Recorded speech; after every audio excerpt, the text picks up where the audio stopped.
There are debut moments that get forgotten by the following morning. A single. A walk.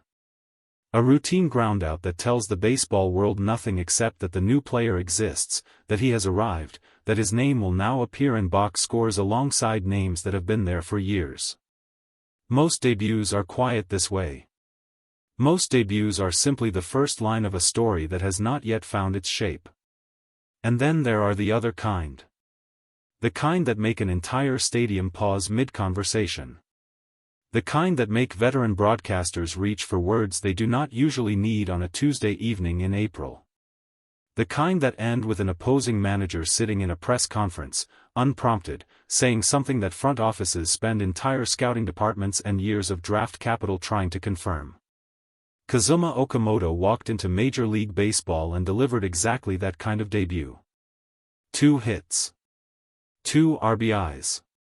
A performance so composed, so precise, so completely unbothered by the magnitude of the moment that the Blue Jays manager forgot to stay diplomatically neutral and simply told the truth. He is the strongest candidate for Rookie of the Year. 1 game. 1 evening. 1 young player from Japan standing in a major league batter's box for the first time, performing like he had been there for a decade. But here is the part that nobody anticipated.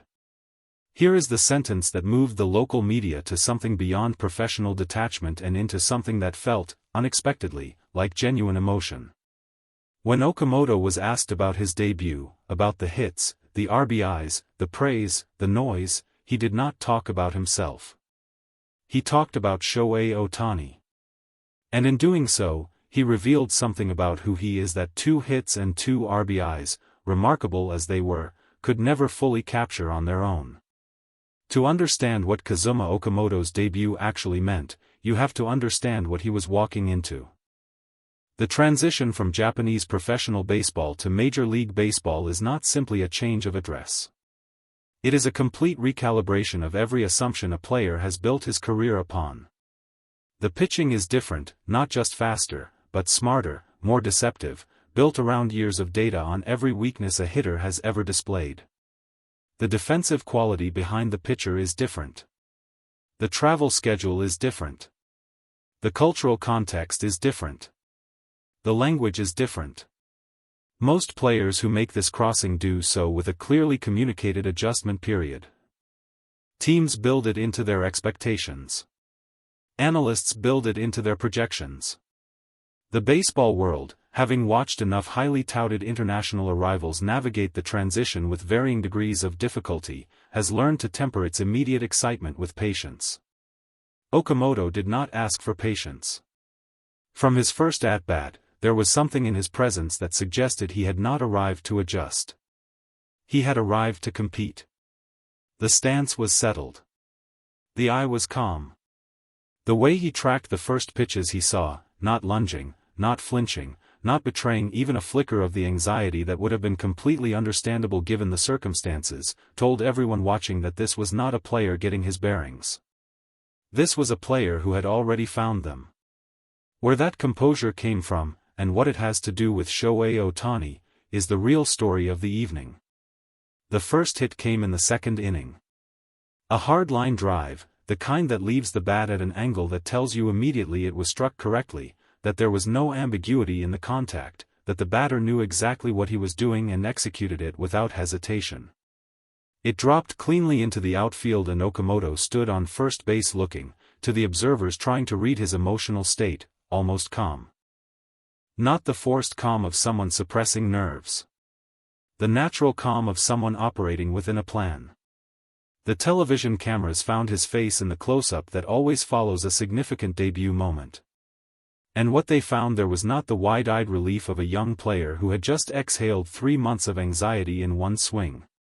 It was something more settled than that.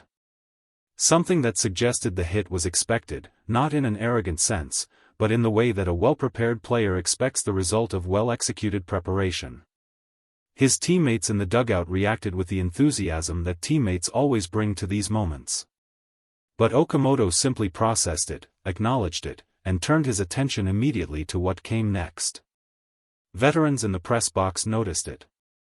Scouts watching from the upper levels noticed it. And the Blue Jays manager, watching from his own dugout with the professional eye of someone who has spent decades evaluating exactly this kind of moment, filed it away alongside everything else he was seeing. The first hit was not the revelation. It was the confirmation of something he had already begun to suspect.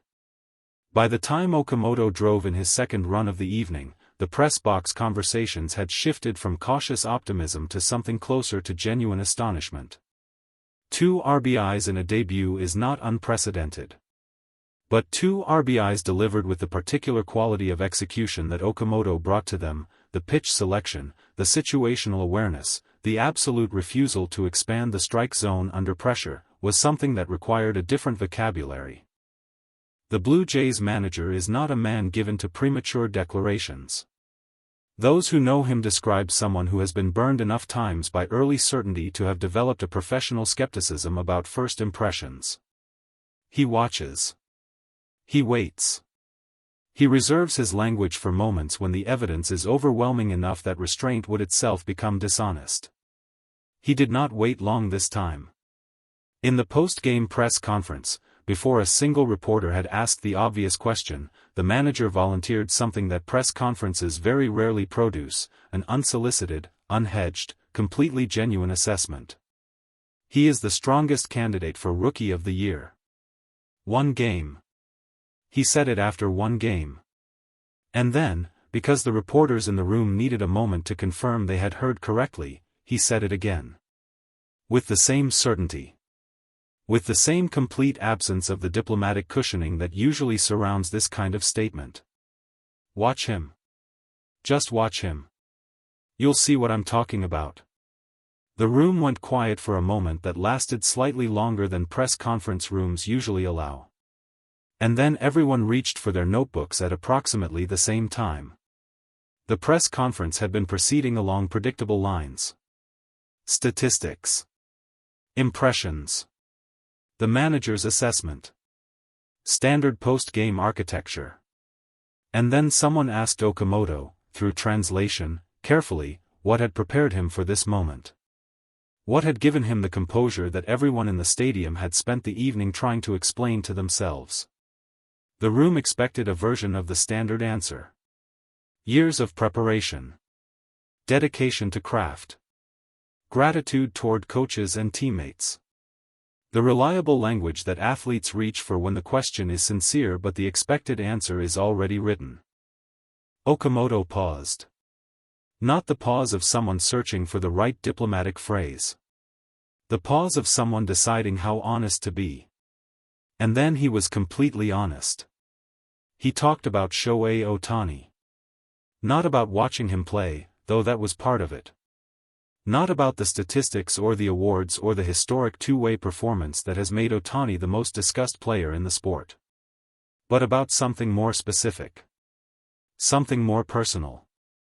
Something that had clearly been sitting in Okamoto's preparation for a very long time before it was ever expressed in a press conference. He talked about the standard.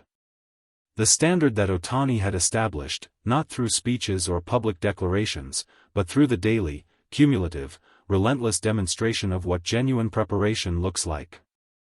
The dietary discipline. The physical routine. The way he approaches each at-bat as its own complete problem to be solved rather than simply one moment in a long season of moments. Okamoto had studied it. Not casually, the way fans study highlight reels, but carefully, systematically, the way a serious student studies a subject they intend to master. And when the moment arrived, when the major league pitcher stood 60 feet away and the season's first pitch was ready to be thrown, all of that study was already inside him. Not as conscious thought. As habit. As the deeply embedded preparation that expresses itself not in what you plan to do but in who you have already become. The local media in the room stopped writing. Several of them stopped writing entirely, which is something that does not happen in press conferences under normal circumstances. This is not the first time a young Japanese player arriving in Major League Baseball has invoked Ohtani's name as a formative influence. It will not be the last. But what makes Okamoto's acknowledgement different, what elevated it from the routine gratitude that athletes express toward their influences to something the local media described afterward as genuinely moving, was the specificity of it. He did not say Ohtani inspired him in the vague, general way that great players inspire those who follow them. He described specific elements. The approach to nutrition as a professional discipline rather than a personal preference. The commitment to preparation that makes the in-game performance look effortless because the effort has already been invested long before the game begins. The way Ohtani carries himself in moments of difficulty, and here Okamoto paused again, and smiled in a way that suggested he was remembering something concrete, with a consistency that makes the difficulty look like just another part of the plan. Okamoto had built his preparation around these principles. Not around Ohtani's specific routine. He was careful to make this distinction, in the way that players who have genuinely learned from a mentor rather than simply imitated one always make this distinction, but around the philosophy embedded in that routine. Find what works for your body. Commit to it with complete seriousness. Eliminate the gap between the player you want to be and the player you are preparing to be every single day. He had walked into his major league debut having already done that work. And the 2 hits and 2 RBIs were simply the visible surface of something that had been building, quietly and methodically, for a very long time. Sports journalists are, by professional necessity, somewhat resistant to being moved. They have covered enough debuts that ended in disappointment, enough press conference declarations that dissolved in the subsequent weeks, enough promising stories that turned complicated before they turned triumphant, to have developed a healthy skepticism toward the emotion that big moments generate. The local media covering Okamoto's debut did not entirely maintain that skepticism.